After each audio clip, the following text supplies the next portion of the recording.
ذکر و رحمت ربک عبدہ زکریا، آپ ذکر تو کرنا ہے حضرت مسیح کا، لیکن جیسے وہاں پہلے یہ کہ حضرت یحییٰ کا ذکر بھی ہو جائے کہ ان کی ولادت بھی تو ایک طرح سے معجزانہ تھی، عام حالات کی تو نہیں تھی۔ حضرت زکریا کتنے بوڑھے تھے، اور وہ حضرت ان کی جو اہلیہ تھی وہ ساری عمر جو ہے بانجھ رہی تھی، اور بڑھاپے میں اللہ نے بیٹا دیا۔ یہ ذکر ہے آپ کے رب کی رحمت کا جو اس کے بندے زکریا پر ہوئی علی نبینا علیہ الصلوۃ والسلام۔ اذ نادى ربہ نداء خفیا، جبکہ انہوں نے پکارا اپنے رب کو، دعا کی چپکے چپکے دل ہی دل میں۔ قال رب انی وہن العظم منی، انہوں نے عرض کیا پروردگار میری ہڈیاں چٹک گئی ہیں، کمزور ہو گئی ہیں۔ واشتعل الراس شیبا، اور میرا سر جو ہے وہ بھڑک اٹھا ہے سفیدی سے، یعنی سفید ہو گیا ہے بالکل، سیاہ بال کوئی رہے ہی نہیں۔ وَلَمْ أَكُنْ بِدُعَائِكَ رَبِّ شَقِيًّا، اور پروردگار کبھی ایسا نہیں ہوا کہ میں نے تجھ سے کوئی دعا مانگی ہو اور میں نامراد رہا ہوں۔ آج بڑی ہمت کر کے میں ایک دعا کر رہا ہوں جو عام حالات کے اعتبار سے تو پھر بڑی غیر معمولی دعا ہے، عام حالات دیکھیں، دنیاوی مسائل کو دیکھیں۔ فَإِنِّي خِفْتُ الْمَوَالِيَ مِن وَرَائِي، اور مجھے اندیشہ ہے اپنے بھائی بندوں سے، رشتہ داروں سے میرے بعد، یعنی یہ کہ اس ہیکل سلیمانی کی خدمت کرنے والا مجھے کوئی مناسب آدمی نظر نہیں آ رہا کہ جو اس میری گدی پر بیٹھ سکے، میرے اس منصب کو سنبھال سکے۔ انی خفت الموالی من ورائی وکانت امراتی عاقرا، اور میری بیوی بانجھ ہے۔ فہب لی من لدنک ولیا، تو مجھے خاص اپنے پاس سے کوئی ولی عطا کر۔ اب یہاں ولی کا لفظ کہا، کوئی میرا ساتھی ہو، کوئی ایسا ہو کہ جو میری ان چیزوں کا یرثنی ویرث من آل یعقوب، جو میری وراثت جو ہے روحانی وراثت اور دینی وراثت اس کو سنبھال سکے، اور میری کیا ہے یہ آل یعقوب کی وراثت ہے جو حضرت یعقوب علیہ السلام سے چلی آ رہی ہے، اس کا صحیح وارث بن سکے۔ وجعلہ رب رضیہ، اور پروردگار اس سے تو بنائی ہو۔ رضی جو ہے یہ فعیل کے وزن پر ہے، راضی اور مرضی دونوں کے معنی میں آ جائے گا، وہ کہ جو راضی ہو اور جس کو راضی کر دیا گیا ہو۔ رضی اللہ عنہم ورضوا عنہ، وہ دونوں پہلو جو ہے رضی کے اندر آ جائیں گے۔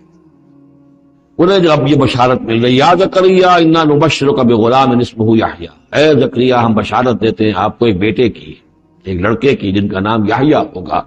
لم نجعل لہ من قبل سمیہ، ہم نے اس کا سا نام اس سے پہلے کسی کا نہیں رکھا، یا اس کی سی صفات اس سے پہلے کسی میں پیدا نہیں کی، یہ دونوں معنی ہو سکتے ہیں اس کے۔ قال رب انا یکون لی غلام، انہوں نے وہی بات عرض کی جو ہم پڑھ چکے ہیں پہلے کہ پروردگار میرے ہاں بیٹا کیسے ہو جائے گا۔ وکانت امراتی عاقرا، میری بیوی بانجھ ہے۔ وقد بلغت من الکبر عتیہ، اور میں بوڑھا ہو گیا ہوں، سوکھ چکا ہوں، میرے سارے جو سوتے ہیں حیات کے وہ میرے اندر خشک ہو چکے ہیں۔ قال کذالک، کہا ایسے ہی ہوگا۔ قال ربک هو علی ہین، تیرے پروردگار کا فرمانا یہ ہے کہ یہ مجھ پر آسان ہے۔ وقد خلقتک من قبل ولم تک شیئا، تجھے بھی تو ہم نے پیدا کیا اس سے پہلے جبکہ تو کچھ بھی نہیں تھا۔ قال رب اجعل لی آیا، انہوں نے کہا کہ پروردگار پھر میرے لیے کوئی نشانی مقرر ہو جائے۔ قال آیتک الا تکلم الناس ثلاث لیال سویا، کہا کہ نشانی یہ ہوگی تمہارے لیے کہ اب تم 3 دن تک متواتر، 3 راتوں تک متواتر گفتگو نہیں کر سکو گے لوگوں سے۔ وہاں سورہ آل عمران میں تھا ثلاثۃ ایام الا رمزا، 3 دن تک بات نہیں کر سکو گے مگر صرف اشاروں کے نام سے، یعنی اللہ تعالیٰ نے ان کی گویائی سلب کر لی۔ فخرج علی قومہ من المحراب، پھر وہ نکلے اپنے اس حجرے سے جہاں وہ یہ سارا راز و نیاز ہو رہا تھا، عبادت ہو رہی تھی، دعا ہو رہی تھی، مناجات ہو رہی تھی۔ فاوحی الیہم، اپنی قوم پر آ کر انہوں نے وحی کے ذریعے سے کہا، وحی اشارہ کرنا، وحی کے جو لفظی معنی عربی زبان میں الاعلام بالسرعہ والخفہ، کسی کو کوئی بات اشارے سے اور خاموشی سے بتا دینا، دوسروں کو پتہ نہ چلے، یہ وحی ہے۔ تو وحی جو آتی ہے اللہ تعالیٰ کی طرف سے، وہ پھر اس کی مختلف شکلیں ہیں، وہ ہم پڑھ چکے ہیں یا پڑھیں گے انشاءاللہ سورہ شورى کے اندر، جیسے تعارف قرآن کے ضمن میں اس کا تذکرہ آ چکا ہے۔ تو اللہ تعالیٰ کی طرف سے وحی۔ اوحا الیہم، انہوں نے اشارے سے کہا، بات تو کر نہیں سکتے تھے، ان سبحوا بکرۃ وعشیا، کہ یہ خاص وقت ہے، اس میں اللہ کا ایک خاص فیصلہ ہو رہا ہے، لہذا ذرا صبح و شام تم اللہ کی تسبیح و تحمید سے کرو۔ یا یحییٰ، اب عادت ہو گئی حضرت یحییٰ کی، اور وہ مخاطب ہے۔ یا یحییٰ خذ الکتاب بقوہ، یحییٰ کتاب کو مضبوطی سے تھام۔ ظاہر بات ہے کہ تورات موجود تھی، زبور موجود تھی، اور نبیوں کے صحیفے موجود تھے۔ وآتیناہ الحکم صبیا، اور ہم نے حکمت اور دانائی اسے بچپن ہی میں عطا کر دی، بچپن ہی میں اللہ تعالیٰ نے انہیں، کیوں سمجھیے کہ یہ دونوں شخصیتیں جو کنٹمپریریز ہیں، حضرت مسیح اور حضرت یحییٰ، جان دی بیپٹسٹ اور جیزت آف نظرت، یہ دونوں جو ہے غیر معمولی شخصیتیں ہیں، عام لوگوں کی طرح کے نہیں ہیں۔ انبیاء اور رسل کے اندر بھی ان کی قسم کے اوصاف جو ہیں آپ کو اور نہیں ملیں گے۔ تو فرمایا کہ ان کو بچپن ہی میں ہم نے حکمت عطا کر دی، وحنانا من لدنا، اور سوز و گداس، ہم سے محبت، اور محبت بھی سوز و گداس والی، ان کی طبیعت کے اندر رقت، سوز و گداس، حنانا من لدنا وزکا، اور ہم نے ستھرائی، پاکیزگی، پاکی ان کی گھٹی کے اندر گھول گھول کر ڈال دی۔ وَكَانَ تَقِيًّا، اور بہت ہی متقی تھے، وَبَرًّا بِوَالِدَيْهِ، اور اپنے والدوں کے ساتھ بہت حسن سلوک کرنے والے، ادب کرنے والے، وَلَمْ يَكُنْ جَبَّارًا عَصِيًّا، نہ وہ خود سر تھے اور نہ سخت تھے، بلکہ یہ کہ شاید یہ اس قسم کی کوئی باتیں غالباً کہیں انجیل وغیرہ میں آ گئی ہوں گی جس کی نفی کے لیے یہ الفاظ یہاں آ رہے ہیں، اس لیے کہ حضرت مسیح کے بارے میں تو انجیل میں کچھ الفاظ ہیں کہ حضرت مریم کو انہوں نے استحقار کے ساتھ خطاب کیا، وہ عورت، اس طرح کے الفاظ، تو قرآن نے کہا کہ نہیں، وہ ایسا نہیں تھا، وہ اپنی والدہ کے ساتھ اس طرح کی جو ہے گستاخی کے ساتھ پیش آنے والا نہیں تھا، شاید ایسی کوئی بات میرے ذہن میں نہیں ہے۔ وَسَلَامٌ عَلَيْهِ يَوْمَ وُلِدَ، اور سلام اس پر جس دن کہ اس کی ولادت ہوئی، وَيَوْمَ يَمُوتُ، اور جس دن کہ وہ مرے، وَيَوْمَ يُبْعَثُ حَيًّا، اور جس دن کہ وہ اٹھایا جائے دوبارہ زندہ کر کے۔ اب یہ تو قصہ ہو گیا حضرت زکریا اور حضرت یحییٰ کا۔ وَاذْكُرْ فِي الْكِتَابِ مریم، اب ذکر کیجئے اس کتاب میں، قرآن میں، مریم کا، سلام علیہا، اذ انتبذت من اہلہا مکانا شرقیہ، جبکہ انہوں نے اپنے آپ کو اپنے لوگوں سے ایک شرقی گوشے کے اندر مقید کر لیا۔ کوئی اعتکاف کی شکل جیسے ہوتی ہے، کوئی پردہ لگا دیا ہوگا کہ ہیکل کے مشرقی گوشے کے اندر کہیں انہوں نے عبادت کے لیے یا کوئی خاص اسی طرح کے معاملے کے لیے لوگوں سے علیحدہ ہو کر، فاتخذت من دونہم حجابا، ان سے انہوں نے پردہ تان لیا، اور لوگوں سے علیحدہ ہو کر، باقی لوگ جو تھے ان سے علیحدہ ہو کر وہ گویا خلوت کا ایک سامان ہو گیا۔ فارسلنا الیہا روحنا، تو ہم نے اس کی طرف اپنے ایک فرشتے کو بھیج دیا۔ روح، فرشتہ، پھر دیکھیے نوٹ کر لیجیے، فرشتہ بھی روح، وحی بھی روح، اور قرآن بھی روح، اور روح انسانی بھی روح۔ فارسلنا الیہا روحنا فتمثل لہا بشرا سویا، تو اس نے صورت اختیار کر لی ان کے سامنے ایک مکمل انسان کی۔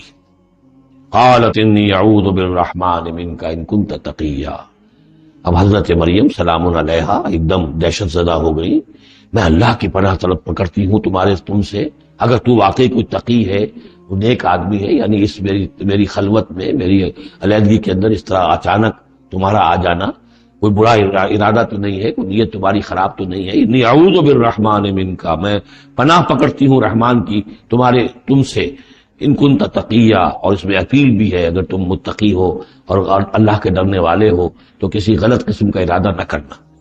قال انما انا رسول ربک، انہوں نے کہا نہیں، میں انسان نہیں ہوں، میں تو آپ کے رب کی طرف سے بھیجا ہوا فرشتہ ہوں۔ لأہب لک غلاما زکیا، اللہ تعالیٰ نے مجھے بھیجا ہے کہ آپ کے لیے ایک بہت ہی پاک اولاد جو ہے وہ میں آپ کو عطا کروں آپ کے لیے۔ قالت انا یکون لی غلام، حضرت مریم نے کہا میرے لیے بیٹا کیسے ہو جائے گا؟ ولم یمسسنی بشر، مجھے کسی مرد نے آج تک چھوا تک نہیں ہے، ولم اکو بغیا، اور نہ میں کوئی آبرو باختہ عورت ہوں، میں کوئی اس طرح کی آوارہ عورت نہیں ہوں، نہ کسی مرد سے میرا کوئی معاملہ ہوا ہے۔ قال کذالک قال ربک هو علی حی، ایسے ہی ہوگا، بغیر کسی مرد کے اس کے تعلق کے اور بغیر کسی اور اس طرح کے معاملے کے اولاد آپ کے ہاں ہوگی، بیٹا ہوگا۔ قال ربک هو علی حی، آپ کا رب فرماتا ہے کہ مجھ پر بڑا آسان ہے، میرے لیے کوئی بھاری بات نہیں ہے۔ وَلِنَجْعَلَهُ آیَةً لِلنَّاسِ، اور اس کو تو ہم بنانا چاہتے ہیں لوگوں کے لیے ایک نشانی۔ حضرت عیسیٰ کی ولادت معجزانہ، رفع سماوی معجزانہ، پھر بڑے بڑے معجزے جو ہیں، تو اس اعتبار سے واقعہ یہ ہے کہ ان کی شخصیت بہت ہی ایک یعنی غیر معمولی اور بہت ممیز شخصیت ہے۔ وَرَحْمَةً مِنَّا، انہیں ہم ذریعہ بنانا چاہتے ہیں اپنی رحمت کا۔ وَكَانَ أَمْرًا مَقْضِيًّا، اور یہ تو وہ کام ہے، یہ فیصلہ وہ ہے، کان امرا مقضیہ، یہ طے شدہ ہے، اللہ کی طرف سے اس کا فیصلہ ہو چکا ہے۔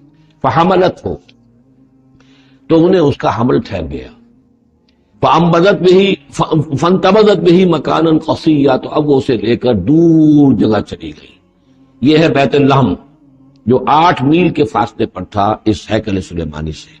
وہاں علیحدگی میں، چونکہ اب ظاہر بات ہے کہ حمل بڑھے گا، اب لوگ کیا ہیں دیکھیں گے، کیا کریں گے، کسی جگہ پر انہوں نے تنہائی میں کسی جگہ جا کر اپنے آپ کو علیحدہ جو آئسولیٹ کر لیا، فانتبذت به، آئسولیٹ کر لیا اپنے آپ کو، اب اس کو لے کر اپنے حمل کو لے کر فانتبذت بہ مکانا قصیا، ایک دور کی جگہ بعید مکان میں. فاجاء المخاض الی جذع النخلہ، تو جب وہ ولادت کا وقت ہوا اور درد ذہ ہوئے تو اس درد کے اندر وہ ایک کھجور کی جڑ کو انہوں نے مضبوطی سے پکڑا. آئیں وہ، یہ ایسا ہوتا ہے کہ وضع حمل کے وقت جو ہے اگر وہ عورت کسی چیز کو مضبوطی سے تھامے تو پھر ان دردوں کو برداشت کرنے کے لیے اس کے اندر کوئی ہمت پیدا ہوتی ہے. تو انہوں نے ایک کھجور کا کوئی درخت تھا، اس کی جڑوں کو مضبوطی سے تھاما. قالت یا لیتنی مت قبل ھذا وکنت نسیا منسیا، اور کہا کاش کہ میں اس سے پہلے مر چکی ہوتی. کیا کہوں گی، کیا منہ دکھاؤں گی، اس بچے کا کیا کروں گی، کہاں لے کے جاؤں گی، دنیا کیا کہے گی، میری صورت کیا بنے گی.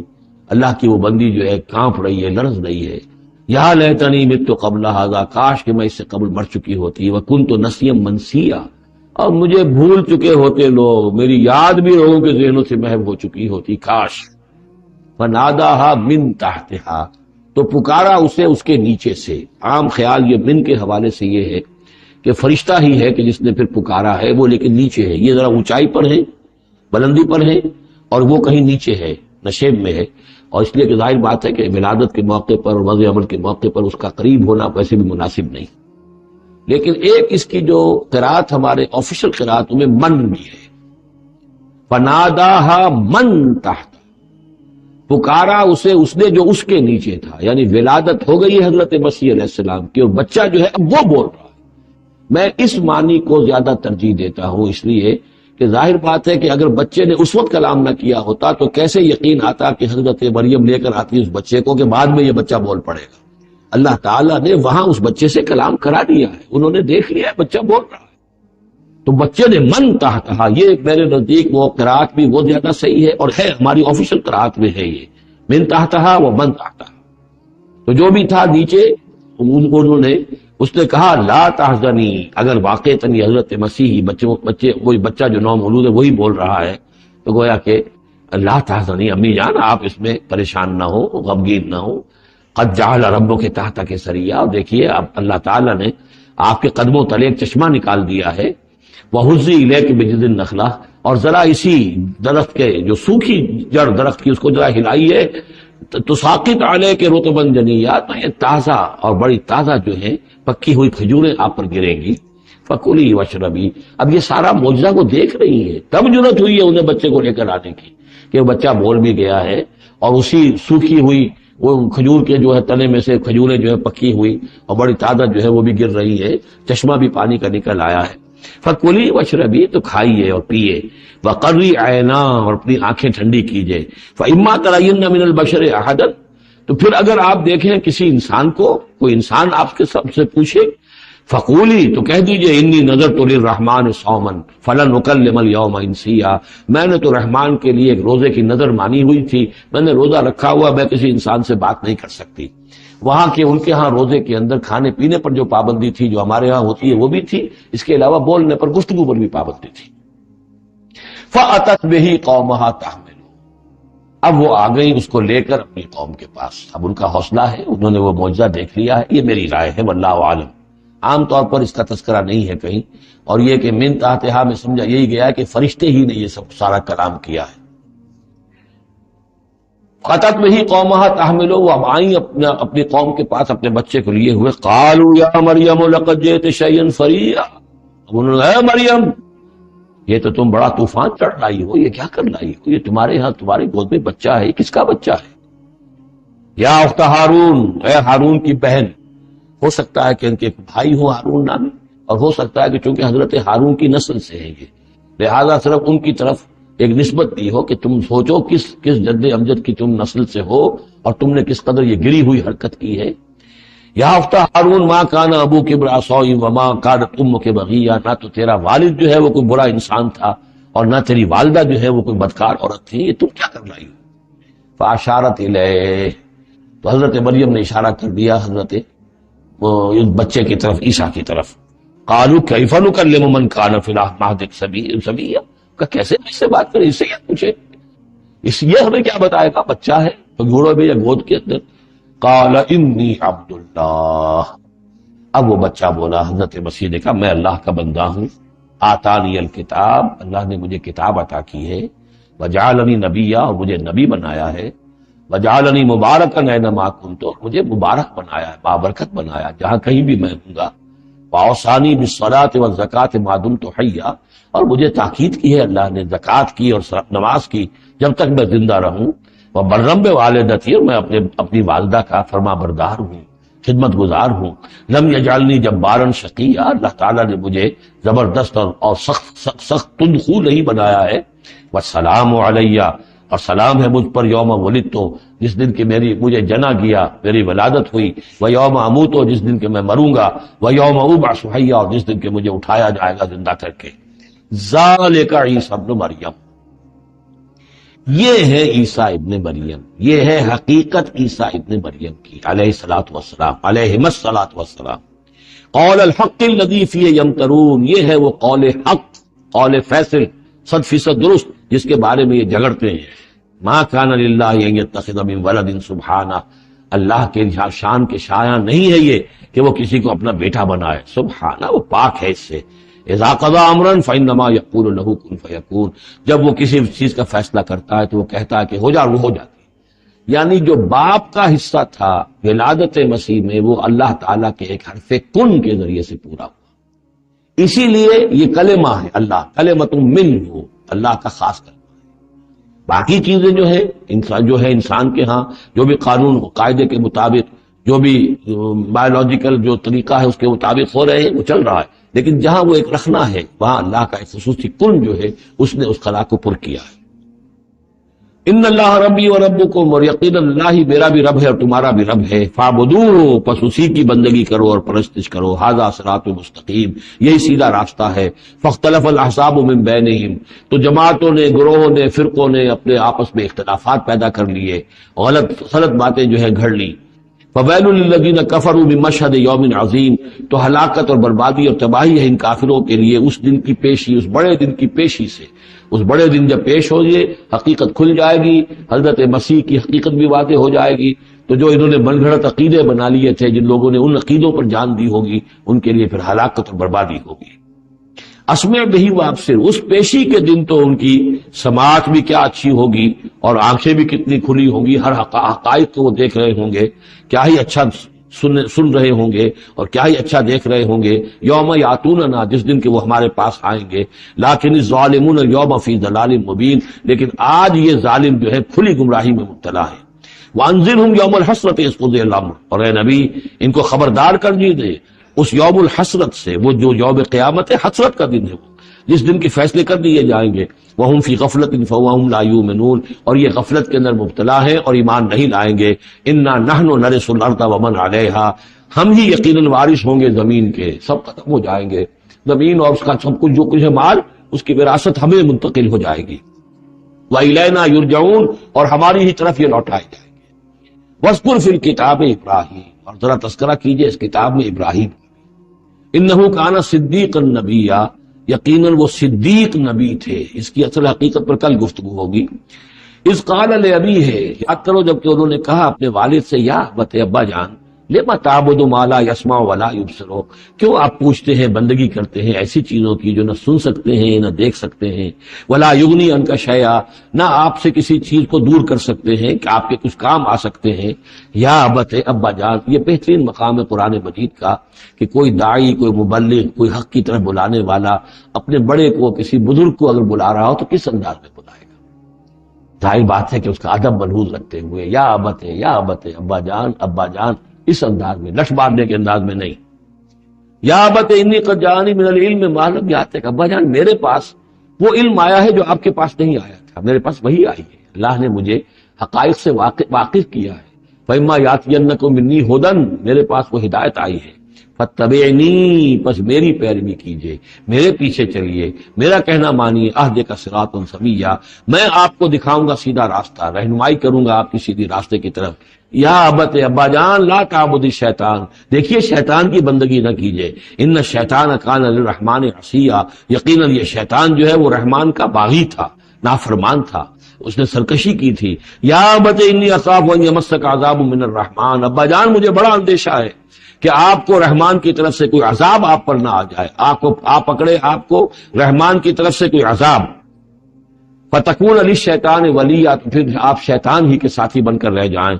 قال راغب انت عن آلہتی یا ابراہیم، کہاں یہ لجاجت ہے، کہاں یہ استدعاء کا انداز ہے، کہاں یہ فرعونی انداز میں کہا ہے باپ نے. ابراہیم کیا تم میرے آلہہ سے، میرے معبودوں سے کنارہ کشی کر رہے ہو؟ راغب انت عن آلہتی یا ابراہیم لئن لم تنتہی، اگر تم باز نہ آئے لارجمنک، میں تمہیں رجم کر دوں گا، ہلاک کر دوں گا، سنسار کر دوں گا. واہجرنی ملیہ، اور فوراً تو ذرا میری نگاہوں سے دور ہو جاؤ، میں تمہاری اس بات کو برداشت نہیں کر سکتا، فوراً میری نگاہوں سے دور ہو جاؤ، کچھ دیر کے لیے تو میری نگاہوں سے چلے جاؤ. قال سلام علیہ، انہوں نے کہا سلام. ساستغفر لک ربی، میں اپنے رب سے آپ کے لیے استغفار کرتا رہوں گا. انہ کان بی حفیہ، وہ مجھ پر بڑا مہربان ہے. واعتزلکم وما تدعون من دون اللہ، اور میں کنارہ کشی کرتا ہوں آپ سے بھی اور ان تمام معبودوں کو جن کو آپ پوج رہے ہیں اللہ کے سوا. وادعو ربی، میں تو اپنے رب کو پکاروں گا، اسی سے دعا کروں گا. عسیٰ اللہ اکون بدعاء ربی شقیہ، اور مجھے یقین ہے کہ میں اپنے رب کو پکار کر اس سے دعا کر کے نامراد نہیں رہوں گا. فلما اعتزلہم، جب ابراہیم نے ان سے کنارہ کشی کر لی، وما یعبدون من دون اللہ، اور ان سب سے بھی کنارہ کشی کر لی جن کو پوج رہے تھے اللہ کے سوا. وہبنا لہ اسحاق و یعقوب، تو ہم نے اسے اسحاق جیسا بیٹا، یعقوب جیسا پوتا عطا کیا. وکلا جعلنا نبیا، اور ان دونوں کو بھی ہم نے نبوت سے سرفراز فرمایا. ووہبنا لہم من رحمتنا، اور ان کو ہم نے خاص اپنی رحمت سے، فضل سے عطا فرمایا. وجعلنا لہم لسان صدق علیہ، اور ان کے لیے ہم نے اعلیٰ تذکرہ اور اعلیٰ شہرت جو ہے دنیا کے اندر باقی رکھی.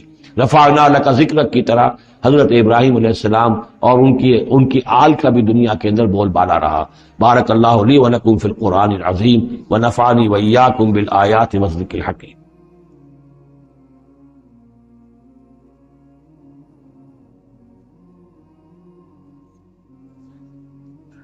واذکر فی الکتاب موسیٰ انہ کان مخلصا وکان رسولا نبیا. نادیناہ من جانب الطور الایمن وقربناہ نجیا. ووہبنا لہ من رحمتنا اخاہ ہارون نبیا. واذکر فی الکتاب اسماعیل انہ کان صادق الوعد وکان رسولا نبیا. وکان یأمر اہلہ بالصلاة والزکاة وکان عند ربہ مرضیا. واذکر فی الکتاب ادریس انہ کان صدیقا نبیا ورفعناہ مکانا علیا. صدق اللہ العظیم. رب اشرح لی صدری ویسر لی امری واحلل عقدۃ من لسانی یفقہوا قولی. اللہم ربنا الہمنا رشدنا واعذنا من شرور انفسنا. اللہم ارنا الحق حقا وارزقنا اتباعہ وارنا الباطل باطلا وارزقنا. اللہم ربنا آنس وحشتنا فی قبورنا وارحمنا بالقرآن العظیم. اللہم اجعلہ لنا اماما ونورا وہدا ورحمہ. اللہم ذکرنا منہ ما نسینا وعلمنا منہ ما جہلنا وارزقنا تلاوتہ آناء اللیل وآناء النہار واجعلہ لنا حجتا یا رب العالمین آمین. کل ہم نے سورہ مریم کا آغاز کر لیا تھا اور تقریباً نصف کا ہم ترجمہ کر چکے ہیں، لیکن یہ بات بیان ہونے سے رہ گئی کہ مکی اور مدنی صورتوں کے جس تیسرے گروپ میں اس وقت ہم ہیں، جس کی مکیات کا آغاز ہوا تھا سورہ یونس سے، تو اس میں 9 صورتیں ہم پڑھ چکے ہیں. جیسا کہ میں نے عرض کیا، وہ 9 صورتیں 3 صورتوں کے سب گروپس کی شکل میں ہیں. ہر سب گروپ میں ایک جوڑا ہے جس کے اندر وہ نسبت زوجیت بتمام و کمال موجود ہے، اور ایک منفرد مزاج کی صورت ہے. سورہ یونس، سورہ ہود ایک جوڑے کی حیثیت سے، سورہ یوسف منفرد ہے، ایک ہی نبی کے حالات پر پوری صورت جو ہے وہ مشتمل. پھر سورہ رعد اور سورہ ابراہیم یہ جوڑے کی شکل میں ہے. سورہ حجر یہ منفرد مزاج کی ہے، بلکہ اس پورے گروپ میں اس اعتبار سے قدرے مختلف نظر آتی ہے کہ اس کا انداز جو ہے وہ ابتدائی زمانے کی صورتوں کا ہے، مضامین کی مناسبت بھی انہی سے ہے. چھوٹی چھوٹی آیتیں ہیں، ردم جو ہے وہ بہت تیز ہے، صوتی آہنگ بہت نمایاں ہے، ڈیوائن میوزک جو ہے، جو ملکوتی غنا ہے، وہ اس میں بہت نمایاں ہے. پھر 3 صورتیں، سورہ نحل سب سے بڑی ہے اس سب گروپ میں، یہ منفرد مزاج کی ہے، لیکن اس کے بعد سورہ بنی اسرائیل اور سورہ کہف یہ ایک نہایت حسین و جمیل جوڑا ہے۔ اب پھر 3 سورتیں جو آ رہی ہیں، سورہ مریم، پھر سورہ طٰہٰ، سورہ انبیاء۔ یہاں بھی معاملہ وہی ہے کہ ان میں سے 2 سورتیں جو ہیں سورہ مریم اور سورہ انبیاء، ان میں بڑی گہری مشابہت ہے، اور یہ قصص النبیین کے انداز میں یہاں تذکرہ ہے انبیاء کرام کا، انباء الرسل کے انداز میں نہیں ہے۔ وہ جو انداز سورہ کہف، سورہ اعراف میں ہم نے دیکھا، سورہ ہود میں ہم نے دیکھا کہ رسول آئے، انہوں نے دعوت دی، قوم نے انکار کیا، قوم ہلاک کر دی گئی، یہ انداز جو انباء الرسل، ایام اللہ، اس کا نہیں ہے۔ لیکن یہ کہ ایک جو ہے اس سب گروپ میں منفرد صورت ہے، اور وہ ہے سورہ طٰہٰ۔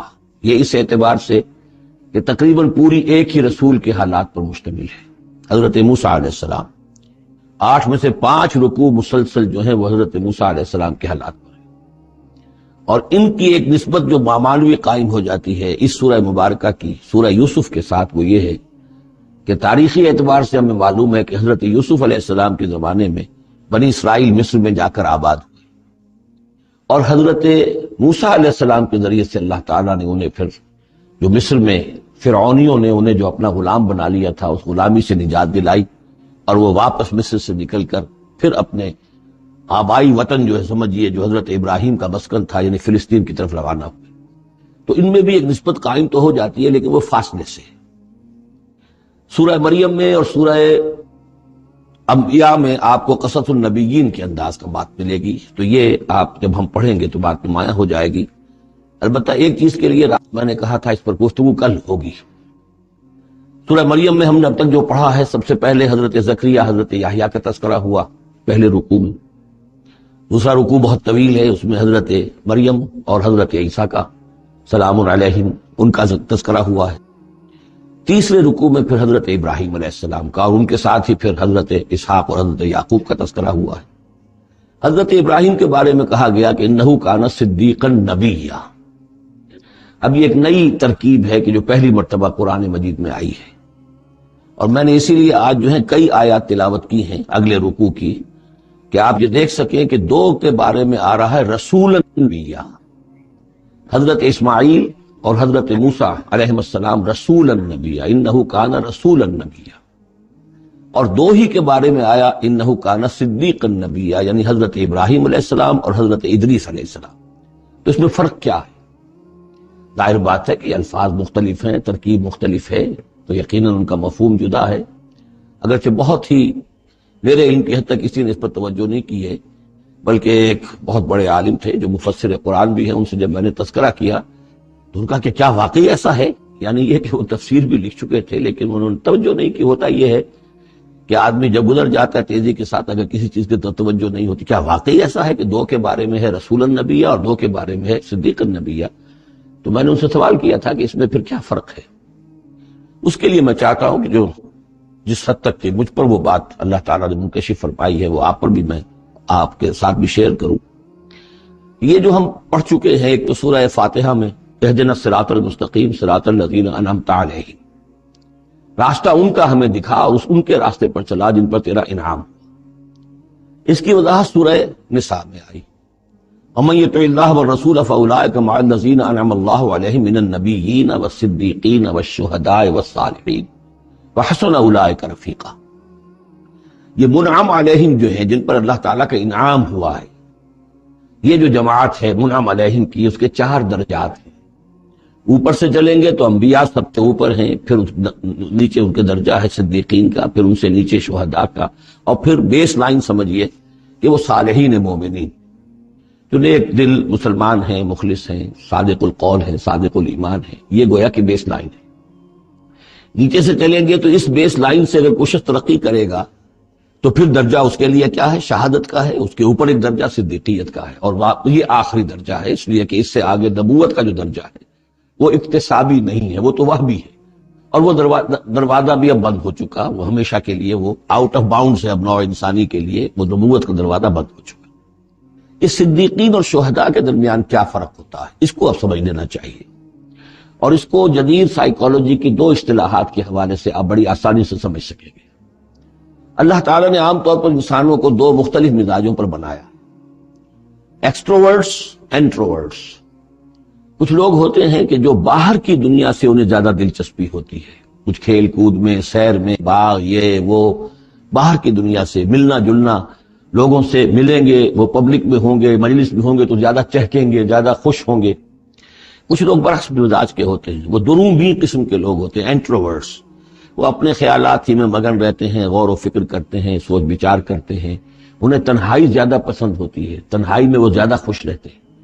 تو یہ ایکسٹروورٹس اور انٹروورٹس دو مزاج ہیں بنیادی طور پر، اللہ تعالیٰ نے بنائے ہیں مختلف مزاج جو ہیں۔ اور ایک ہوتی ہے تیسری ایک کیفیت کہ جس میں یہ دونوں چیزیں بڑے توازن کے ساتھ ہو، ایمبیورٹ۔ یہ بہت شاذ ہوتا ہے، بہت شاذ ہوتا ہے، بہت کم لوگ ہوتے ہیں دنیا میں کہ جو واقعتاً اس میں توازن قائم کر سکیں، یا ادھر کا رجحان ہوگا یا ادھر کا رجحان ہوگا۔ تو جو یہ انٹروورٹس ہوتے ہیں، جو غور و فکر کرتے رہتے ہیں، ان کے اندر جو ہے وہ یوں سمجھیے کہ فطرت کی جو اصل حقائق ہیں وہ کچھ زیادہ محفوظ رہتے ہیں ان کے غور و فکر کی وجہ سے۔ پھر وہ کائنات کے بارے میں بھی سوچتے ہیں تو اس کائنات کی تمام آیات الہیہ بھی گویا کہ ان سے ہم کلام ہوتی ہیں، اشارے کرتی ہیں۔ یہ وہ لوگ ہوتے ہیں کہ جن تک گویا کہ وہ حقائق از خود روشن ہو چکے ہوتے ہیں ان تک، کہ جیسے ہم نے سورہ فاتحہ پڑھتے ہوئے کہا کہ کچھ لوگ ہوتے ہیں اپنی فطرت سلیمہ اور عقل سلیم کی رہنمائی میں یہاں تک تو پہنچ گئے کہ اللہ کو پہچان لیا، آخرت کو پہچان لیا، یہ بھی سمجھ لیا کہ اللہ ہی کی بندگی کرنی چاہیے، کیسے کریں یہ پتہ نہیں، اہدنا الصراط المستقیم، اب وہ راستہ مانگتے ہیں کہ ہمیں راستہ دکھا۔ یہ صدیقین ہوتے ہیں، اور ان کی شان یہ ہوتی ہے کہ جیسے ہی کسی نبی کی دعوت ان کے کان میں آتی ہے وہ ایسے لپک کر قبول کرتے ہیں کہ گویا کہ منتظر بیٹھے تھے، جیسے کوئی شخص وضو کر کے بیٹھا ہوا کہ بس اذان کی آواز آئے اور میں چلوں، اتنا ہی ہوتا ہے۔ اسی لیے حضور نے فرمایا ابو بکر رضی اللہ تعالیٰ عنہ کے بارے میں کہ میں نے جس کے سامنے بھی ایمان کی دعوت پیش کی اس نے کچھ نہ کچھ توقف ضرور کیا سوائے ابو بکر کے، ایک لحظے کا توقف نہیں کیا، گویا کہ وہ تو تیار بیٹھے ہوئے تھے۔ البتہ جو ایکسٹروورٹس ہوتے ہیں وہ چونکہ ان کی توجہ نہیں ہوتی حقائق کی طرف، وہ دنیا میں مگن ہیں، کھیل کود میں ہیں، شکار میں ہیں، کشتیوں میں ہیں، ہنسی مذاق میں ہیں، گفتگو میں لگے ہوئے ہیں، تو انہیں کچھ زیادہ غور و فکر کی ان کے اندر جو ہے طبیعت کے اندر میلان نہیں ہوتا اس کا، لہذا انہیں دیر لگ جاتی ہے نبی کی دعوت کو سمجھنے میں، اس کی طرف متوجہ ہونے میں۔ لیکن یہ ہے کہ جب ان کا توجہ ہو جاتی، ہوتی بھی عام طور پہ جذباتی انداز میں ہوتی ہے، لیکن جب ان کی توجہ ہو جائے جذباتی انداز میں تو پھر یہ ہے کہ وہ چونکہ ہوتے ہیں ایکٹیو زیادہ ہوتے ہیں، لہذا وہ اپنی فعالیت کی وجہ سے آگے نکل جاتے ہیں، بظاہر وہ صدیقین سے آگے نکل جائیں گے فعالیت کی وجہ سے، اس لیے کہ وہ فعال زیادہ ہے۔ اب اس کی مثال حضرت عمر ہے، حضرت حمزہ ہے رضی اللہ تعالیٰ عنہما، 6 سال لگ گئے۔ حضرت عمر کے بارے میں تو آپ کہہ سکتے ہیں کہ سب کوئی گھرانہ مختلف تھا، وہ بنو عدی میں سے تھے، حضور بنو ہاشم میں سے تھے، لیکن حضرت حمزہ کو کیوں دیر لگ گئی؟ 6 سال، سگے چچا ہیں، دودھ شریک بھائی ہیں، ساتھ کے کھیلے ہم جولی ہیں، نہایت محبت کرنے والے حضور سے، اور اسی کیفیت کے اندر وہ ایمان لائے۔ ایک روز آئے باہر سے، شکار کھیل کر آ رہے تھے، کئی دن باہر رہے تھے، واپس آئے تو ابھی گھر میں داخل نہیں ہوئے تھے، لونڈی نے کہا کہ آج تو ابو جہل نے بڑی گستاخی کی ہے آپ کے بھتیجے کے ساتھ، اور بس یہ سنتے ہی آگ بگولا ہو کر گئے ہیں، کمان جا کے ماری ابو جہل کے سر میں کہ تم نے یہ کیا ہے، اور اسی وقت کا اچھا میں اس پر ایمان لایا، آؤ کرو مقابلہ۔ یہ ان کے ایمان کا معاملہ۔ تو یہ حمزہ ہے، اس طرح حضرت عمر ہے، چلے تھے حضور کو قتل کرنے کے ارادے سے، لیکن اپنی بہن کے اندر جو دیکھی، اس کے اندر یہ کہاں سے اتنی استقامت آ گئی کہ بھائی جان چاہے آپ ہمیں قتل کر دیں، جان سے مار دیں، لیکن اب یہ جو دین ہم نے قبول کیا اس کو ہم چھوڑنے والے نہیں ہیں۔ بہنوئی کو تو مار مار کے لہو لہان کر دیا تھا سعید بن زید کو، بہن کو بھی مارا ہے، لیکن پھر اچانک بدل گئے۔ پھر وہی عمر جو ہے جو تلوار ننگی لے کے چلا تھا قتل کرنے کے ارادے سے، گردن میں تلوار حمائل کیے وجہ سے غلام ہوتے ہیں، ان کے ہاں غلاموں کا رواج یہ تھا، ان کی تلواریں گردنوں میں حمائل ہوتی تھی، وہ آ رہا ہے اور ایمان لا رہا ہے۔ تو یہ ہیں شہداء، صدیقین اور شہداء۔ تو اب مزاج جو ہے انبیاء میں بھی آپ کو ملے گا، کچھ لوگوں کا مزاج شہداء سے مناسبت رکھتا ہے۔ حضرت اسماعیل کا آپ نے سنا ہوگا، یہ واقعات قصوں میں آتے ہیں، شکار جیسے کہ حضرت حمزہ کی کیفیت ہے، وہ نکل جاتے تھے۔ حضرت ابراہیم 2 مرتبہ گئے ہیں، ملاقات ہی نہیں ہوئی، اس لیے کہ وہ اپنے شکار پر نکلے ہوئے تھے۔ اس طرح کا معاملہ حضرت اسماعیل کا تھا۔ حضرت موسیٰ بھی جلالی مزاج کے آدمی تھے، ایک آدمی کو مکہ مارا ہے اور اس کی جان نکال دی ہے۔ حضرت ابراہیم وہ دوسری قسم، وہ صدیق النبی، ان کے مزاج جو ہے وہ اس نوعیت کا، صدیقیت کے ساتھ مناسبت رکھنے والا۔ تو نبوت تو ان کو بھی ملی، نبوت ان کو بھی ملی، لیکن مزاجی فرق کی وجہ سے ایک صدیق نبی ہے اور ایک رسول نبی ہے، اس لیے کہ رسول کے ساتھ جو لفظ مناسبت رکھتا ہے وہ شہادت ہے، تمام رسول شاہد بنا کر بھیجے گئے ہیں۔ یہ جو کار رسالت ہے، تبلیغ اور اتمام حجت، اس کے اندر تو عمل کا پہلو زیادہ ہے، اور اس میں پھر شہداء زیادہ نمایاں ہوتے ہیں۔ تو رسولوں کے لیے تو ہے ہی یہ، یا ایھا النبی انا ارسلناک شاہدا ومبشرا ونذیرا وداعیا الی اللہ باذنہ وسراجا منیرا، اور جیسے کہ ہم نے پڑھا وکیف اذا جئنا من کل امۃ بشہید، تو رسولوں کے ساتھ مناسبت لفظ کی جو ہے وہ شہادت کی ہے۔ تو گویا کہ شہداء کا مزاج رکھنے والے جو نبی ملے وہ رسول النبی ہیں، اور صدیقیت کا مزاج رکھنے والے جن کو نبوت مل گئی وہ صدیق نبی ہے۔ تو حضرت ابراہیم انہ کان صدیقا نبیا، وہ تو ہم پڑھ چکے تھے، اب آگے چلیے۔ ابھی اس موضوع پر مزید گفتگو سورہ حدید میں چل کر ہوگی۔ اولئک ھم الصدیقون والشہداء عند ربہم، اس کے جو دوسرے رکوع کے آخر میں یہ آیت آئی ہے، تو وہاں جا کر انشاءاللہ اس کے سلسلے میں مزید پر گفتگو ہوگی۔ وَاذْكُرْ فِي الْكِتَابِ موسیٰ، اور کتاب میں تذکرہ کیجئے موسیٰ کا، انہ کان مخلصا، یقیناً ہم نے اسے خاص اپنا بنا لیا تھا۔ اس کی تفسیر آگے آ جائے گی سورہ طٰہٰ کے اندر۔ وَكَانَ رَسُولًا نَبِيًّا، اور وہ رسول نبی تھے۔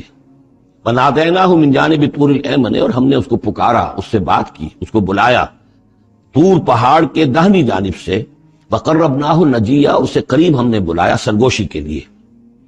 وَوَهَبْنَا لَهُ مِن رَحْمَتِنَا أَخَاهُ هَارُونَ نَبِيًّا، اور ہم نے اسے اپنی رحمت سے اس کو یہ مقام بھی عطا کیا کہ اس کے بھائی ہارون کو بھی نبوت عطا کر دی، چونکہ یہ درخواست کی تھی حضرت موسیٰ علیہ السلام نے، وہ اگلی صورت میں آ جائے گا۔ وَاذْكُرْ فِي الْكِتَابِ اسماعیل، اور ذرا تذکرہ کیجئے کتاب میں اسماعیل کا بھی، انہ کان صادق الوعد، یقیناً وہ بڑے وعدے کے سچے تھے۔ اور خاص طور پر اشارہ ہو رہا ہے اتنا بڑا وعدہ جو حضرت ابراہیم سے اپنے والد سے انہوں نے کیا تھا کہ یا ابت افعل ما تؤمر ستجدنی انشاءاللہ صابرا، ابا جان کر گزریے جو بھی آپ کو اللہ کی طرف سے حکم آ رہا ہے، مجھے ذبح کرنے کا حکم ذبح کر دیجئے، انشاءاللہ آپ مجھے صابر پائیں گے۔ تو آخری وقت تک انہوں نے اپنے اس وعدے کو نبھایا اور گردن جو ہے رکھ دی کہ چلائیے چھری۔ صادق الوعد وکان رسول النبی، وہ بھی مزاجی اعتبار سے جو میں نے عرض کیا ہے، حضرت حمزہ جو کہ ویسے بھی نسل میں حضرت اسماعیل کی نسل میں سے ہے، تو اگر آپ دیکھیں گے تو بہت ہی ان کے درمیان شخصیت کی مشابہت نظر آئے گی۔ رسول النبی، وہ رسول نبی تھے۔ وکان یامر اہلہ بالصلاۃ والزکاۃ وکان عند ربہ مرضیہ، اور وہ حکم دیتے تھے اپنے گھر والوں کو نماز کا بھی اور زکوٰۃ کا بھی، اور وہ اپنے رب کے نزدیک بہت ہی پسندیدہ تھے، بہت ہی اللہ تعالیٰ وہ کے منظور نظر کہہ لیجئے، مرضیہ۔ وَاذْكُرْ فِي الْكِتَابِ ادریس، اور تذکرہ کیجئے کتاب میں ادریس کا بھی۔ یہ ادریس علیہ السلام جو ہے یہ ایک نبی ہے کہ جو حضرت آدم اور حضرت نوح کے مابین گزرے ہیں۔ حضرت آدم اور حضرت نوح کے مابین ایک اور نبی بھی گزرے ہیں، قرآن مجید میں ذکر نہیں ہے، تورات میں شیس علیہ السلام۔ تو نبی تو یہ ہیں، حضرت آدم پہلے نبی، پھر یہ دو اور نبی ہیں حضرت ادریس۔ اس تورات میں ان کا نام حنوک ہے، شیس کا نام سیس ہے، وہ تو ٹھیک ہے، اور قرآن مجید میں ان کا تذکرہ بھی نہیں ہے، لیکن حضرت ادریس کا حنوک نام ہے۔ لیکن یہ کہ یہ دونوں ہیں درمیان میں حضرت آدم اور حضرت نوح علیہ السلام، پہلے رسول حضرت نوح علیہ السلام، یہ دونوں نبی ہیں صرف۔ وَاذْكُرْ فِي الْكِتَابِ ادریس، اور تذکرہ کیجئے کتاب میں اس قرآن میں ادریس کا، انہ کان صدیقا نبیا، یقیناً وہ بھی صدیق نبی تھے، مزاجن ان کا بھی وہی حضرت ابراہیم کے ساتھ مناسبت، صدیقیت والا مزاج۔ وَرَفَعْنَاهُ مَكَانًا عَلِيًّا، اور ہم نے انہیں اٹھایا تھا بہت بلند مقام تک۔ اب یہ اٹھانا جو ہے ویسے تو بعض لوگوں کا خیال ہے کہ شاید وہ بھی حضرت عیسیٰ علیہ السلام کی طرح رفع سماوی ان کی ہوئی ہے، چوتھے آسمان میں حضور کی ان سے ملاقات ہوئی ہے شب معراج میں۔ لیکن ایک مفہوم اس کا یہ بھی ہے کہ اونچا مقام دینا، بلند مقام دینا، اس لیے کہ یہاں الہ نہیں ہے، وہاں جو ہے وہ رافعک الیہ، جہاں کہا گیا حضرت عیسیٰ کے بارے میں تمہیں اٹھانے والا ہوں اپنی طرف، تو اس سے مفہوم جو ہے بہت معین ہو جاتا ہے، یہاں ضروری نہیں ہے کہ وہ مفہوم لیا جائے۔ اولئک الذین انعم اللہ علیہم، دیکھیے وہی لفظ آ گیا، اب یہ ہیں وہ لوگ جن پر انعام فرمایا ہے اللہ نے، من النبیین، انبیاء میں سے۔ اب ہم کیونکہ منعم علیہم کے 4 طبقات تھے، ان میں سے یہ انبیاء کا تذکرہ ہو رہا ہے سب کا۔ من النبیین من ذریۃ آدم، اولاد آدم میں سے، وممن حملنا مع نوح، اور پھر بعد ان میں سے ان کی نسل میں سے ہیں جنہیں ہم نے نوح کے ساتھ اس کشتی میں سوار کرایا، ومن ذریۃ ابراہیم، اور پھر ذریۃ ابراہیم میں سے ہیں، ان کی اولاد سے، و اسرائیل، اور حضرت یعقوب کی نسل سے ہیں، وممن ہدینا واجتبینا، اور جنہیں کہ ہم نے ہدایت دی اور جنہیں ہم نے چن لیا، پسند کر لیا۔ اذا تتلیٰ علیہم آیات الرحمن، ان کی کیفیت یہ ہوتی تھی کہ جب رحمان کی آیات ان کو پڑھ کر سنائی جاتی تھی، خروا سجدا و بکیا، تو وہ گر پڑتے تھے اللہ کی جناب میں سجدہ کرتے ہوئے، روتے ہوئے، سجدہ کر لیجیے۔ فخلف من بعدہم خلف، پھر ان کی جگہ پر بعد میں آ گئے، ان کے جانشین ہوئے، ان کے وارث ہوئے ایسے ناخلف لوگ۔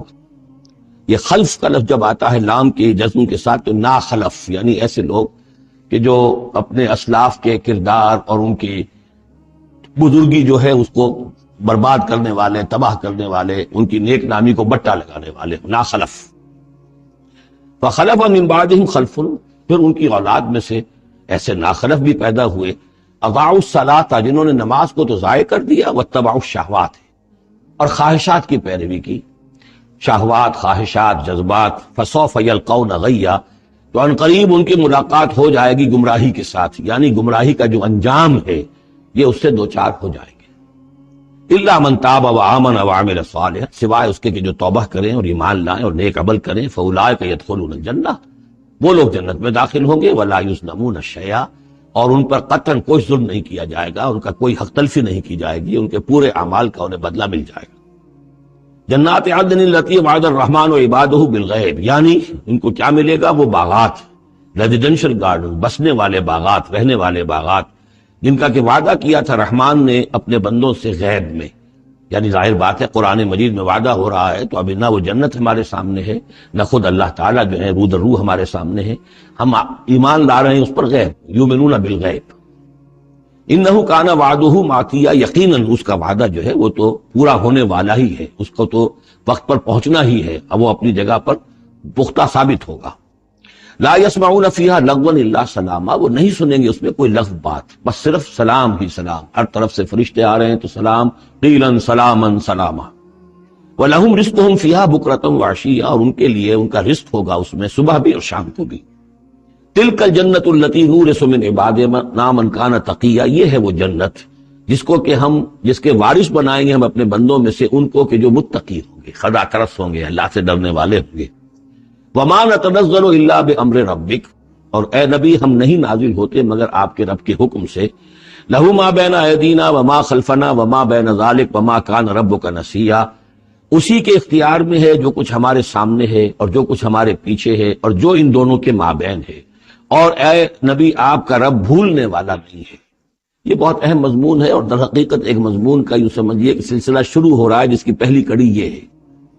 اس کو یوں سمجھیے کہ حضور صلی اللہ علیہ وسلم کو جو قرآن مجید سے شغف تھا اور محبت تھی اور شوق تھا آپ کا، تو جو وقفہ پڑ جاتا تھا وہی میں وہ آپ پر بڑا شاخ گزرتا تھا، آپ چاہتے تھے کہ وہی جلدی جلدی آئے تاکہ آپ اس سے اور اپنے وجود پرنور کو مزید منور کریں۔ آپ جو ہے قرآن مجید سے جو آپ کو عشق تھا اس کے بنا پر اس میں آپ کو اجلت رہتی تھی کہ جلدی آئے قرآن۔ تو اس حوالے سے آپ نے حضرت جبرائیل سے شکوہ کیا کہ آپ وقفے وقفے سے آتے ہیں، ہم انتظار کرتے رہتے ہیں۔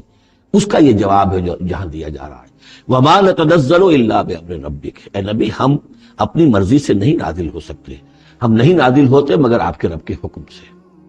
لَهُ مَا بَيْنَ أَيْدِينَا، یہ بہت ہی یعنی یوں سمجھیے کہ گہرے الفاظ ہیں۔ لَهُ مَا بَيْنَ أَيْدِينَا وَمَا خَلْفَنَا، جو ہمارے آگے ہے اس کا اختیار بھی اللہ ہی کا ہے، جو ہمارے پیچھے ہے اس کا اختیار بھی اللہ ہی کا ہے۔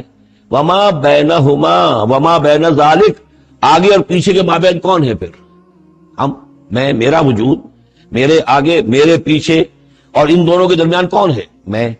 میں گویا کہ بالکلیہ اللہ تعالیٰ کے حکم کے تابع ہوں۔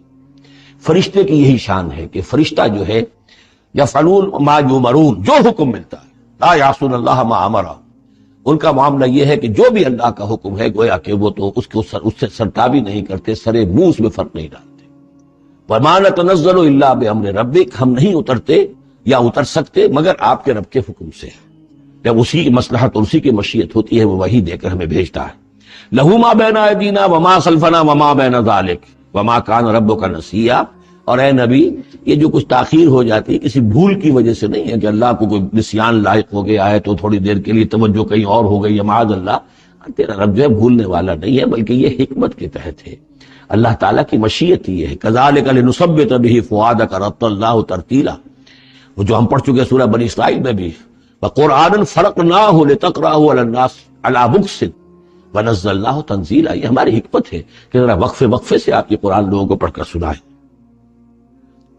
رب السماوات والارض، وہ رب ہے آسمانوں کا اور زمین کا، وما بینہما، اور جو ان دونوں کے مابین ہے، فاعبدہ، پس اسی کی بندگی اور پرستش کیجئے، واصطبر علیہ لعبادتہ، اور اس کی عبادت کے اوپر پوری طرح جمے رہیے، صبر کیجئے۔ ہل تعلم لہ سمیہ، تو کیا تم جانتے ہو کہ اس کی سی شان کا کوئی اور ہستی ہے؟ ظاہر بات ہے جو شان اللہ کی ہے اس کی سی شان رکھنے والی کوئی اور ہستی کائنات میں موجود نہیں۔ وَيَقُولُ الْإِنسَانُ وَإِذَا مَا مِتُّ لَسَوْفَ أُخْرَجُ حَيًّا، اور یہ انسان کہتا ہے حیران ہو کر، کیا میں جب مر جاؤں گا تو پھر مجھے زندہ کر کے اٹھا لیا جائے گا؟ یعنی یہ وہ لوگ ان میں سے کہ جو بعث بعد الموت کے منکر تھے۔ میں نے بارہا آپ کو بتایا کہ اکثر و بیشتر تو وہ مانتے تھے، لیکن وہ کہتے تھے کہ وہاں ہمیں چھڑانے والے ہیں، ہمارے شفعاء ہیں، ہؤلاء شفعاؤنا عند اللہ۔ تو بعث بعد الموت کے وہ منکر نہیں تھے، لیکن ایک طبقہ ان میں ایسے لوگوں کا بھی تھا۔ اب یہ ان کی بات ہو رہی ہے۔ وَيَقُولُ الْإِنسَانُ وَإِذَا مَا مِتُّ لَسَوْفَ أُخْرَجُ حَيًّا، کہ جب میں مر جاؤں گا پھر مجھے دوبارہ اٹھا لیا جائے گا اور نکال دیا جائے گا۔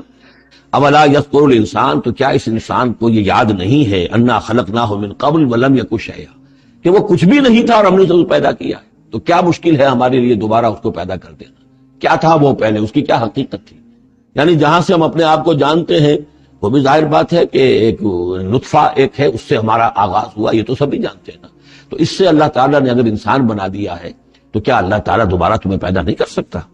فَوَرَبِّكَ، تو قسم ہے تیرے رب کی، لَنَحْشُرَنَّهُمْ وَالشَّيَاطِينَ، ہم جمع کریں گے ان سب کو بھی اور تمام شیطانوں کو، ثُمَّ لَنُحْضِرَنَّهُمْ حَوْلَ جَهَنَّمَ جِثِيًّا، اور پھر ہم سب کو جمع کر لیں گے جہنم کے گرد کہ یہ اپنے گھٹنوں کے بل گرے ہوئے ہوں۔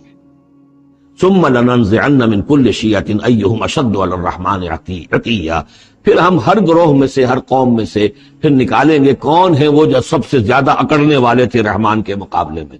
بلاؤ ادھر سے ابو جہل کو اور بلاؤ ادھر سے عقبہ ابن ابی معیط کو، ہر گروہ میں سے جو سب سے زیادہ اللہ کا کی اس کے ساتھ گستاخی کرنے والا اور سب سے زیادہ تکبر کرنے والا تھا، پھر اس کو آگے نکال کر نمایاں کیا جائے گا۔ ثم لنحن اعلم بالذین هم اولی بحفظ، پھر ہم خوب جانتے ہیں ان لوگوں کو کہ جو بہت زیادہ قابل ہوں گے اور سب سے پہلے داخل ہونے والے ہوں گے اس جہنم کے اندر۔ وَإِن مِّنكُمْ إِلَّا وَارِدُهَا كَانَ عَلَىٰ رَبِّكَ حَتْمًا مَّقْضِيًّا، اور تم میں سے کوئی بھی نہیں ہے مگر یہ کہ اسے ایک مرتبہ جہنم پر آنا ہوگا۔ یہ فیصلہ ہے تیرے رب کا حتمی، طے شدہ، حتماً مقضیہ۔ اس کا جو مفہوم سمجھا گیا ہے میں اسے اتفاق کرتا ہوں کہ اصل میں وہ پل صراط جس کا تذکرہ جو ہے آئے گا سورہ حدید میں بھی اور پھر سورہ تحریم میں بھی، جس کو ہم پل صراط کہہ دیتے ہیں، الصراط ہے وہ، یہی صراط مستقیم جس پر ہم چل رہے ہیں، یہ عالم برزخ کے اندر جا کر اور قیامت کے دن جو ہے یہی پل صراط بن جائے گا اور یہ جہنم کے اوپر ہوگا۔ گویا کہ اس پر سے گزر کر لوگ داخل ہوں گے جنت کے اندر، تم تاکہ مشاہدہ کر لیں کہ اللہ تعالیٰ نے کس چیز سے ہمیں بچایا ہے، اور وہاں پر جو جہنمی ہے وہ ٹھوکریں کھا کھا کر اس میں گرتے جائیں گے کیونکہ ان کے پاس روشنی نہیں ہوگی۔ یہ مضمون جو ہے کھل کر آئے گا سورہ حدید میں اور سورہ تحریم۔ تو یہ فرمایا کہ آنا تو ہر ایک کو پڑے گا، ہر انسان کا گزر اس پر ہوگا، تاکہ اور اس میں یہ کہ یقیناً جو بچا لیے جائیں گے ان کے دل میں کس قدر اللہ تعالیٰ کی کہ اس رحمت کا اور مغفرت کی قدر کتنی ہوگی کہ اللہ نے ہمیں کس انجام سے بچایا ہے۔ وَإِن مِّنكُمْ إِلَّا وَارِدُهَا كَانَ عَلَىٰ رَبِّكَ حَتْمًا مَّقْضِيًّا ثُمَّ نُنَجِّي الَّذِينَ اتَّقَوْا، پھر وہاں سے ہم نجات دے دیں گے، بچا کر لے جائیں گے ان لوگوں کو جو انہوں نے کہ تقویٰ کی روش اختیار کی تھی دنیا میں، وَنَذَرُ الظَّالِمِينَ فِيهَا جِثِيًّا، اور چھوڑ دیں گے ظالموں کو اسی میں پڑے ہوئے، وہ وہاں پر پڑے جائیں گے، گرتے جائیں گے اور اہل ایمان اور اہل تقویٰ نکل جائیں گے۔ وَإِذَا تُتْلَىٰ عَلَيْهِمْ آيَاتُنَا بَيِّنَاتٍ، اور جب انہیں ہماری روشن آیات پڑھ کر سنائی جاتی ہیں، قَالَ الَّذِينَ كَفَرُوا لِلَّذِينَ آمَنُوا، تو کہتے ہیں یہ کافر لوگ اہل ایمان سے، اَيُّ الْفَرِيقَيْنِ خَيْرٌ مَّقَامًا وَأَحْسَنُ نَدِيًّا،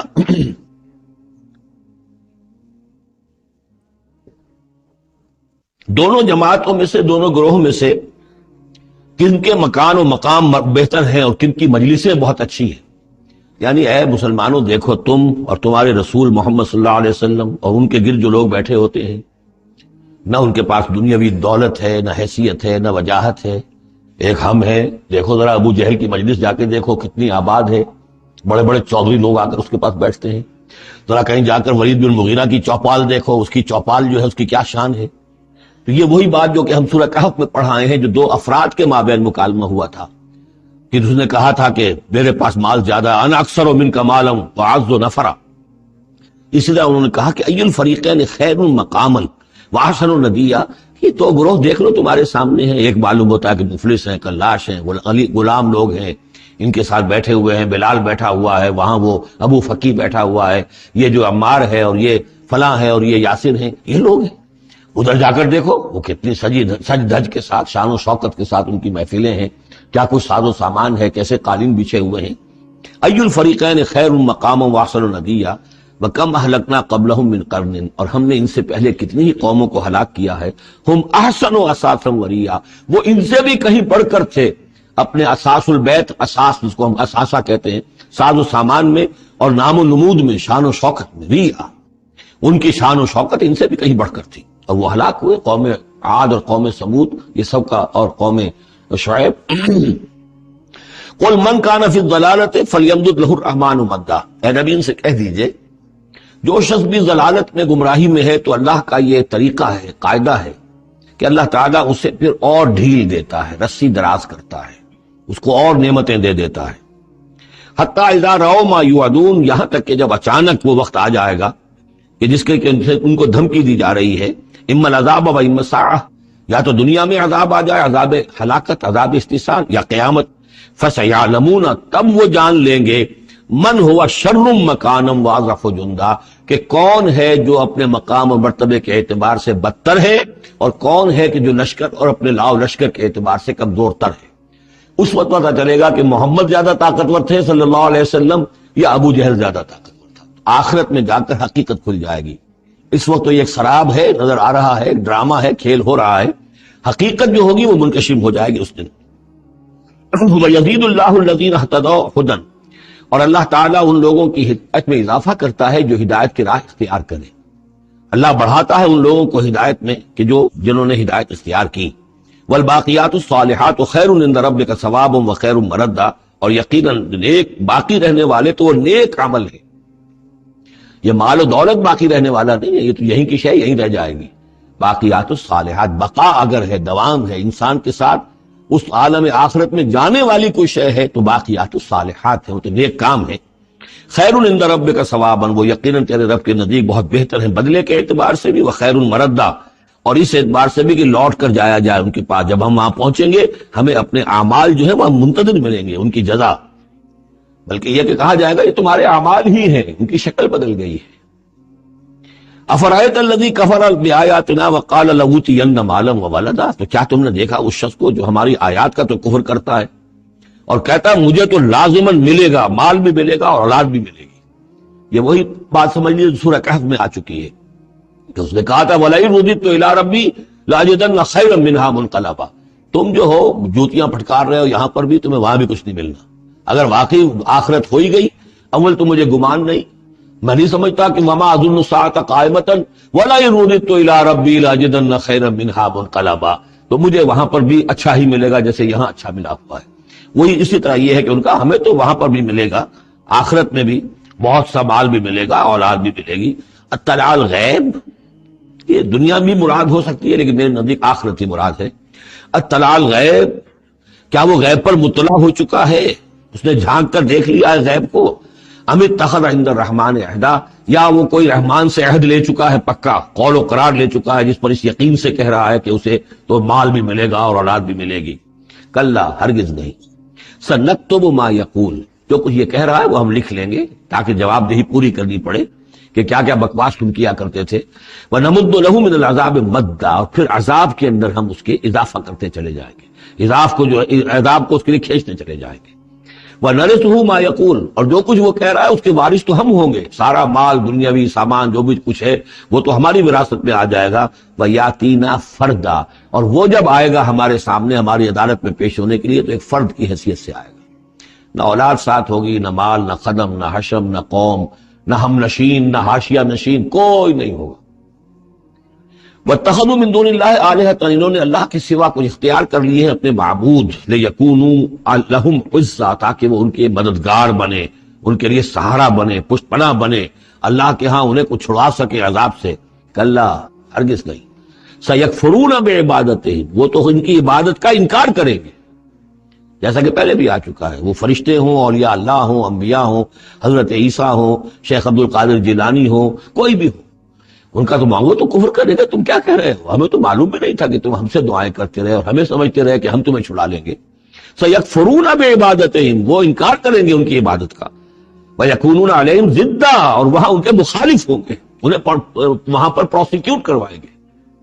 أَلَمْ تَرَ أَنَّا أَرْسَلْنَا الشَّيَاطِينَ عَلَى الْكَافِرِينَ تَعُزُّهُمْ عَزًّا، کیا تم نے دیکھا نہیں کہ ہم کافروں پر شیاطین کو بھیجتے رہتے ہیں، یعنی یہ کہ یہ شیاطین جن جو ہیں یہ ان پہ حملہ آور ہوتے رہتے ہیں اور انہیں خوب ابھارتے رہتے ہیں گناہوں کے اوپر، اور انہیں اور سرکشی کے اوپر آمادہ کرتے رہتے ہیں۔ وجہ کیا ہے کہ خود انہوں نے شیطان کی رفاقت کو اختیار کی ہے۔ فلا تعجل علیہم، اب یہ مضمون یہاں دوسری مرتبہ آ گیا، عجلت نہیں، فلا تعجل علیہم۔ ایک تو فرمایا قرآن مجید کے ضمن میں عجلت نہ کیجئے، اس کی جو بھی تنزیل ہے وہ اللہ تعالیٰ کی حکمت کے تحت جو اس میں تدریج ہے اس کا اسی کو آپ سمجھیے کہ خیر اسی میں ہے، آپ کا شوق اپنی جگہ ہے، لیکن یہ کہ ایک دوسری بات فلا تعجل علیہم، ان کے بارے میں بھی آپ جلدی نہ کیجئے۔ ایسا نہ ہو کہ آپ کے دل میں یہ خیال آئے کہ اب ان کفار مکہ کی رسی جو ہے مزید دراز نہیں ہونی چاہیے، اب ان کو پکڑ لیا جانا چاہیے، انہوں نے حد کر دی ہے۔ جس طریقے سے کہ حضور کو زج کیے ہوئے تھے وہ ہم دیکھتے چلے آ رہے ہیں سورہ انعام سے، لیکن اے نبی جلدی نہ کیجئے۔ فلا تعجل علیہم، ان کی مخالفت، علی یہاں پر آ رہا ہے، فلا تعجل علیہم انما نعد لہم عدا، ہم ان کی پوری گنتی کر رہے ہیں، ایک ایک عمل ان کا لکھا جا رہا ہے، ہر چیز کا ان کو جواب دہی کرنی ہوگی، ہر چیز کی ان کو سزا مل جائے گی، لیکن یہ کہ ہمارے ہر کام کے اندر جو بھی فطری تدریج ہے، جو اس کی جو توقیت ہے، اس کا جو نظام ہم نے بنا رکھا ہے وہ اسی کے مطابق ہوگا۔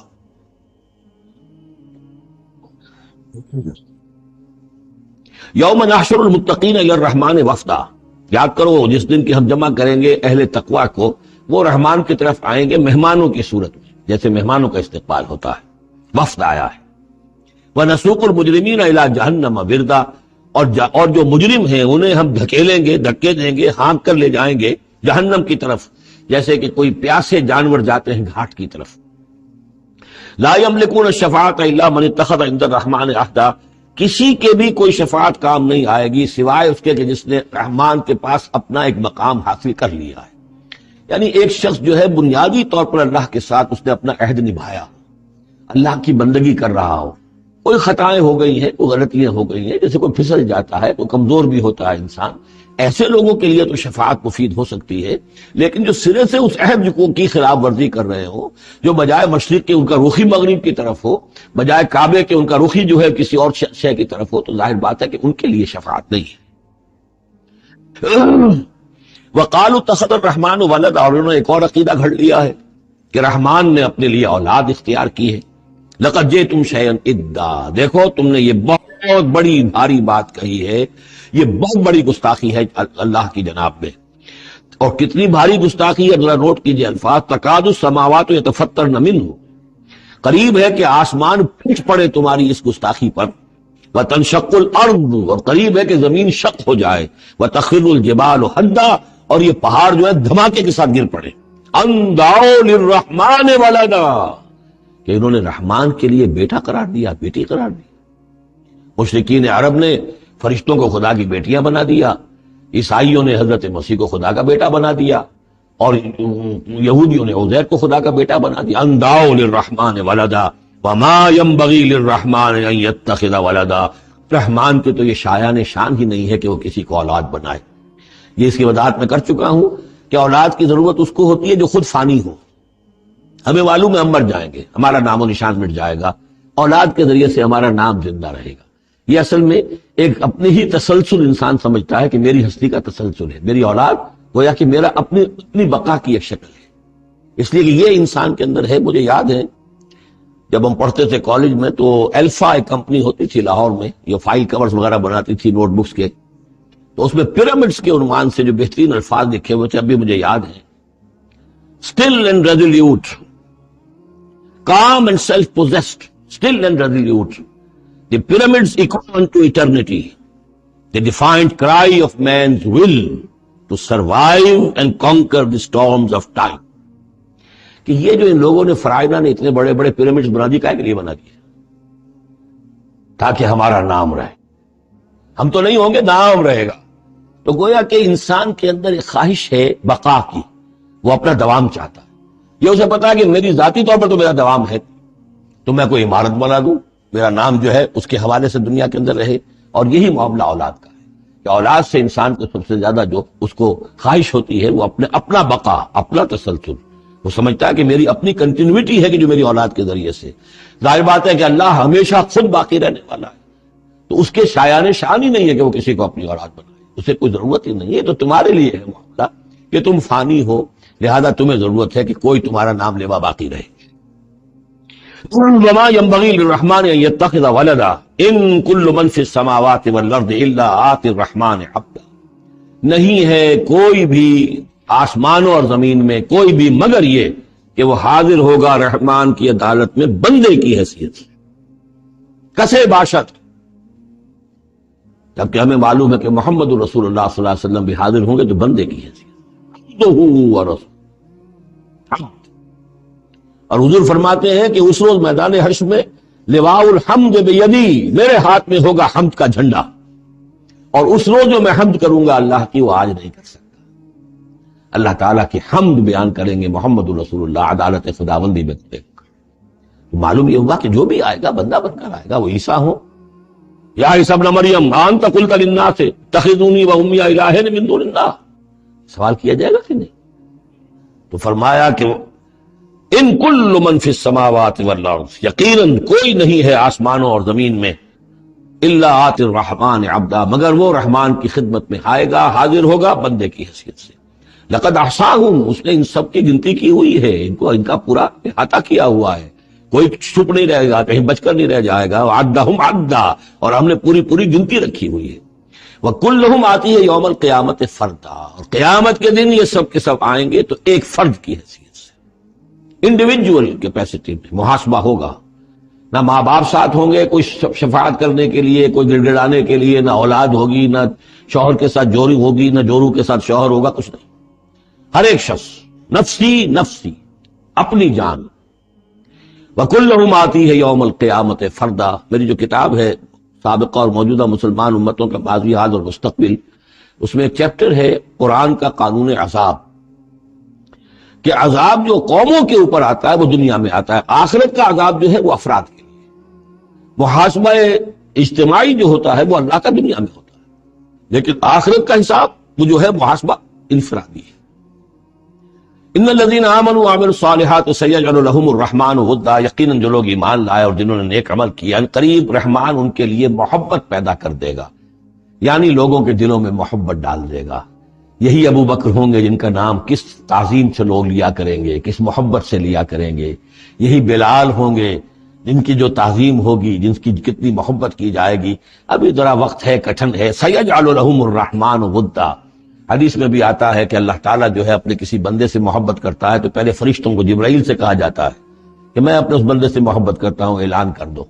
وہ فرشتوں میں اعلان کرتے ہیں، ان کے دل میں اس کی محبت ڈال دی جاتی ہے. پھر وہ عام دنیا میں اور لوگوں کے اندر اس کے دل اس کی ایک محبت ڈال دی جاتی ہے. فَإِنَّمَا يَسَّرْنَاهُ بِلِسَانِكَ، کی آیت بڑی اہم ہے. تو ہم نے اس قرآن کو یسرنا ہو، اس کو قرآن کو آسان کر دیا ہے، بے لسان کا، آپ کی زبان پر یا آپ کی زبان کے ساتھ، یعنی عربی زبان میں. یہ بہت آسان ہے، بہت ہی ستھری زبان ہے، سادہ زبان ہے، جس کو ہم کہتے ہیں کہ سہل ممتنع. اس کے اندر ثقالت نہیں ہے، بوجھل پن کا نہیں ہے، بہت بھاری بھرکم الفاظ کہیں کہیں شاذ آئے ہیں، ورنہ عام طور پر قرآن مجید جو بڑی سلیس زبان میں ہے. انما یسرناہ لسانک، بے لسانک، لتبشر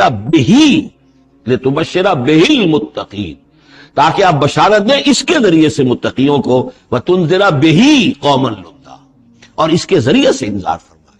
یعنی آپ کی دعوت کا مرکز و محور اور آپ کا آلہ جو ہے، آلہ دعوت، آلہ انقلاب، وہ قرآن مجید ہے. انذار کیجئے قرآن کے ذریعے، تبشیر کیجئے قرآن کے ذریعے، تذکیر کیجئے قرآن کے ذریعے. فذکر بالقرآن من یخاف وعید، تذکیر ہو، واعظ ہو قرآن کے ذریعے. یا ایھا الناس قد جاءتکم موعظۃ من ربکم، اس سے بڑا واعظ اور کوئی نہیں. تزکیہ نفس و قرآن کے ذریعے سے. شفاء لما فی الصدور یہ ہے، سورہ یونس میں بھی آ چکا، سورہ بنی اسرائیل میں بھی آ چکا. وَنُنَزِّلُ مِنَ القرآن مَا هُوَ شِفَاءٌ وَرَحْمَةٌ لِّلْمُؤْمِنِينَ.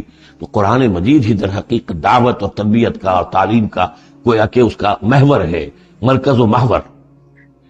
فإنما يسرناه بلسانك لتبشر به المتقين وتنذر به قوما لدا وكم أهلكنا قبلهم من قرن، اور ان سے پہلے ہم نے کتنی ہی قوموں کو ہلاک کیا. هل تحس منهم من أحد، ان میں سے کسی کی کوئی آہٹ تمہیں نظر آتی ہے؟ کہیں کوئی باقی ہے نام و نشان؟ کہیں عاد کا کوئی نام و نشان باقی ہے؟ اور تسمع لهم ذکرا، یا کہیں ان کی کوئی بھنک تمہارے کان میں آتی ہے؟ معلومہ نسیا منسیا، ختم. اسی طریقے سے یہ آج اکڑ رہے ہیں، ان کا حال بھی یہی ہو